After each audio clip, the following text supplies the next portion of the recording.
and welcome to my channel When the Stars Aligned. My name is Kelly if you're new here, and I want to talk about something really fun. What's been fascinating me recently, and I've created some new offerings around, is intimacy by design. So really understanding how do you approach intimacy, relating, sexuality, relationships through the lens of your design. And this one in particular is going to be about dating as a generator. So the nature of being a generator, right, is that you're here to respond to life. But responding is not going to happen when you're just sitting in your house. And that's one of the biggest things I work with my clients is they're like, well, I haven't gotten a response. It's like, have you opened yourself up to life? And just like these flowers on this tapestry, generators are like flowers, you know, and you're not going to get the nourishment you need if you're not getting out there and making yourself available in life. Now, of course, there are going to be periods where you might be more internal. And that's something that's also not said a lot about generators is like, we also have rest and regenerate periods. We're not here to be constantly blossoming. Nothing in life, nothing in nature is constantly blossoming. So it's okay if you're in more of a down. It's okay if you're in more of a reclusive period or in a plateau or in a reassessment or in more of like a composting situation where maybe you're letting an old chapter die and preparing yourself for a new one, and that requires more rest and downtime and solo time. Absolutely experience this as a generator, and I just love making this more well known because I think a lot of people think that only projectors do that or non-sacral beings do that. It's like, no, we all do that. Generators also need rest and regeneration and time to recoup. So if you're in a phase like that, that's fine. You don't need to go out and make yourself available to life. You can be in a shedding phase. But if you are wanting to date, if you are even wanting to make friends, right? Like, you gotta put yourself out there. You gotta be open to life. If the seed isn't exposed to sun, it's not going to grow, right? Like, you need to be in the sun of life. You need to be in the water of life. You need to also be receiving from the different, you know, micronutrients and other organisms in your environment. Like, they all contribute to your growth and your blossoming.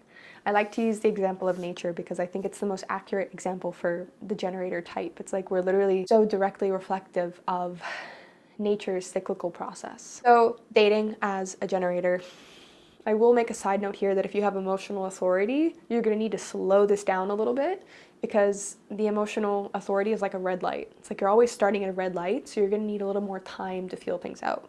You're going to want to get comfortable with saying maybe, with taking more time, with finding your pace. As a generator as a whole, you need something to respond to. And ideally, when you're dating, this is the barometer I use and that I kind of gauge within my body. I've been living the experiment of dating as a generator. And when I meet people, the first thing I ask myself is, how do I feel in my body with this person? Because being an embodied generator, being an authentic generator is so much more of a physical experience than a mental one. Like, sure, you can think about being a generator. You can think that you're like an Energizer bunny or a builder or whatever. But if you're not in your body, like feeling your own physicality, you're not going to be connected to what it is to be a generator. You're going to be living from more of a heady space. You're going to be disconnected from your power. And our power as generators is in our lower belly, in our sacral center, our sacral chakra, which is responsible for our creativity, for our sexual energy, for our life force energy. So anything that's taking you there is going to help you navigate life with more confidence and more authenticity. So I always suggest to all my generator people, do you have an embodiment practice? How frequently are you like moving your body in ways that feel good for you? Do you move daily? Are you exercising? Are you doing anything that's like creatively inspiring for you? You don't have to be an artist. You don't have to consider yourself creative. But let yourself do creative things like redecorating your room or cleaning the kitchen or baking your favorite baked good or, you know, renovating something. Like, using creative energy helps you be more of your generator self. It just does. So how do I feel in my body when I meet someone? It tells me a lot. Now, right, it's not at the head, me judging them, oh, they look like this, or I don't like that they did that. How do I feel in my body? Does my body feel like calm? Does it feel excited? Does it feel intrigued? Am I leaning in? Am I leaning back? I become very aware of my own body language. Now, the second thing is if I am going on a date with someone as a generator, I will definitely create intentional space before going out and meeting the person to do something that really gets me in my own body. So I do a lot of somatic work. You might have seen me teach about this. I share a lot about this on Instagram. I also share about it here. But somatic is of the body. Moving the energy of my body and moving what I feel. I'm releasing any stuck energy, working through any trauma in my system. We all have trauma. It's when the nervous system feels like it's in a fight, flight, or freeze mode, and then that sticks in our body. So I move through that. I do somatic work. So before I go on a date, usually what I'll do is I'll dance. I'll be at home and I'll put on my embodiment tracks playlist. I'll link that below. And I'll just close my eyes and just drop into my own experience and move my body. So I know how good it feels to really be in my own frame. And then when I go and meet the person, I notice when I'm with them, is that level of beingness easy for me to uphold? Is that supported? Or being with this person, do I feel like I kind of there's not a match? And it's not like they have to be super embodied as well, but this is my sacral responding to them. Is this safe? Can I really be in my body and my expression with this person? And it's not personal. Usually it's just different energetics. There's some people where I'm oh, I feel so safe to just be in my own frame with you.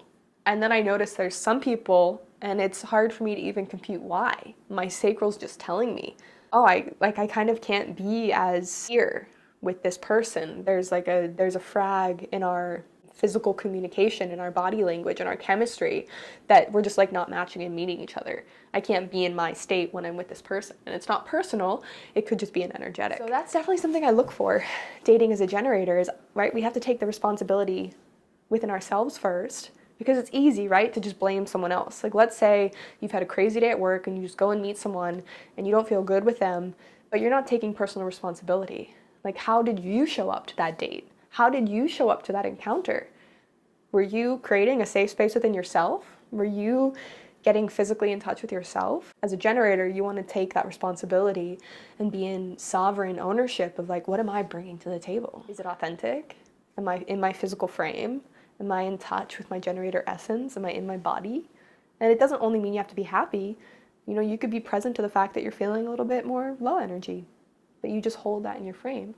When you're with that person, can you be in that? Or do you feel like they're judging you or telling you you're too quiet or whatever? So that's one of my greatest discerning practices I use for myself in dating as a generator, is really trusting my body wisdom, to really be in touch with my physicality. And when I meet someone, is that met and encouraged, or at least supported, or maybe even uplifted? Or does it feel like there's a miscommunication and I have to be something different or less, or change my state, pardon me. So that is one tip I have for dating as a generator, is the more you get in touch with your body and really live from your sacral, just notice, how do you feel being with someone? What is your state of beingness with that person?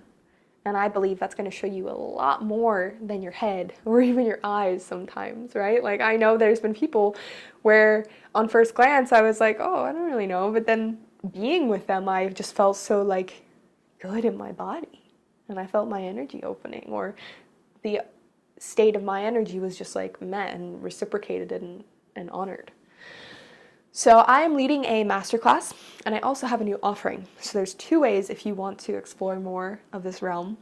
One is the offering Intimacy by Design, Unlocking Your Erotic Blueprint. So this is a one-on-one session where we really look at the mechanics of your unique sensual expression, your relationship dynamics and patterns, strengths and weaknesses through the lens of your unique astrological charts. And then I'm also teaching a masterclass called Intimacy by Design. And this is going into the different types and how they interact, what the potential patterns are for relating, for intimacy. So that is a class I'm going to be teaching. And if you want to learn or find out about either of those, you can check it below. But if you were on this video and you watched all the way to the end, thank you for being here. I hope you enjoyed it. I would love to hear any reflections you have below. And I'll catch you on the next video.